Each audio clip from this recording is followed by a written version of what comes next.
Long before modern cities, before concrete and steel, a civilization in Southeast Asia built a city so massive it could be seen from space. Not with towers, but with water. This was Angkor, a city designed to mirror the universe itself. And its construction would push human ambition to its absolute limits. Deep within the jungles of modern-day Cambodia lies the stone skeleton of Angkor, one of the greatest urban achievements in human history. For centuries, the jungle hid it. Trees cracked its towers, roots wrapped around its walls. But beneath the silence was evidence of something extraordinary. Angkor was not just a city, it was a vision of how the universe should be ordered. Around the year 800 CE, the Khmer people were transforming from regional rulers into imperial builders.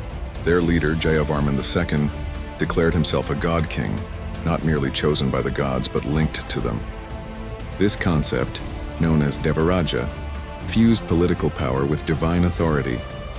From this moment forward, architecture became sacred duty. The Khmer believed Mount Meru, the mythical center of the universe, stood at the heart of creation. Angkor was designed to replicate this cosmic structure on Earth. Temples rose like mountains. Moats represented the oceans of the world. The city itself became a map of the cosmos, but belief alone could not move stone. The construction of Angkor required unimaginable human effort. Entire populations were mobilized. Farmers worked temple projects during the dry season. Skilled artisans carved reliefs that stretched for miles.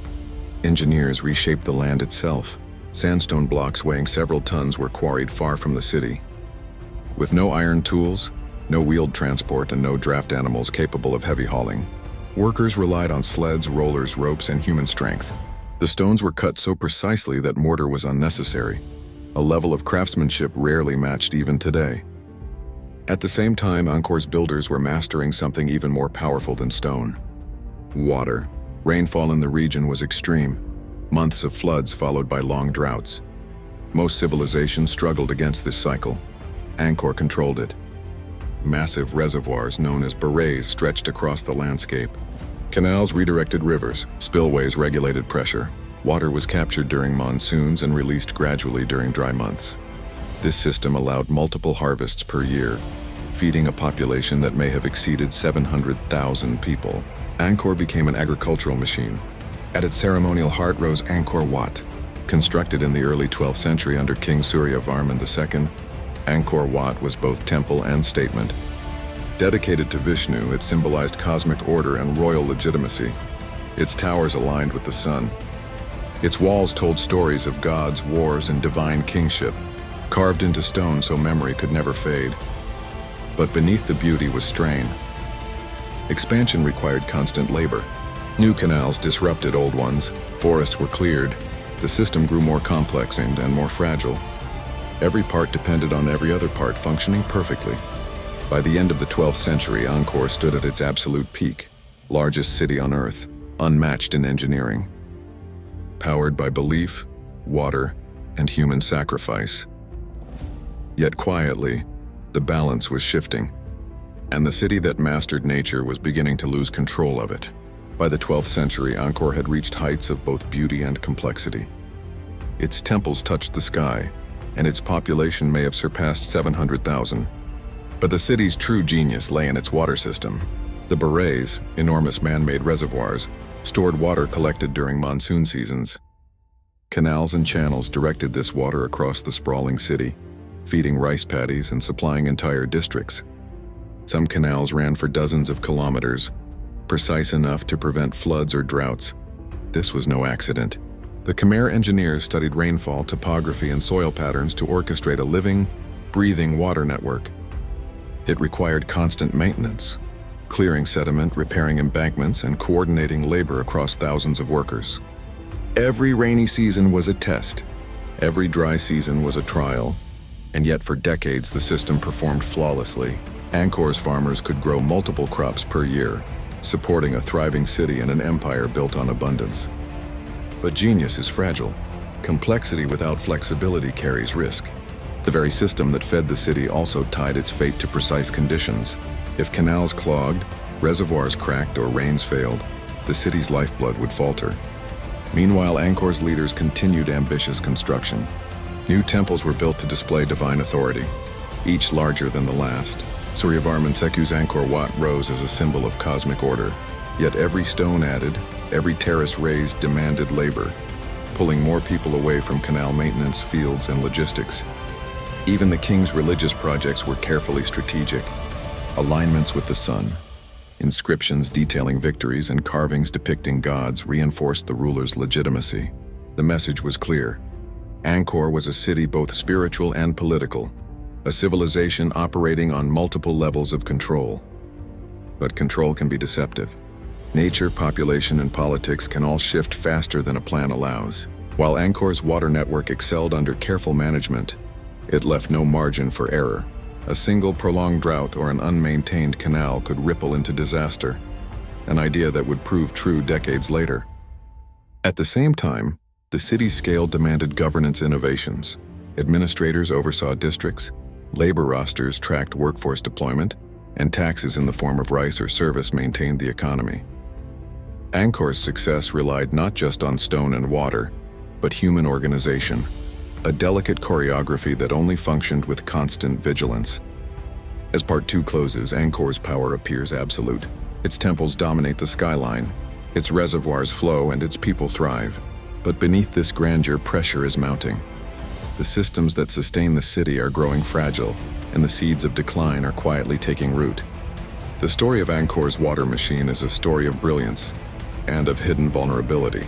The problem with a system as vast as Angkor's was not failure, it was maintenance. Year after year, the canals demanded attention. Sediment built up faster than it could be cleared. Embankments weakened under seasonal pressure. Small faults appeared first.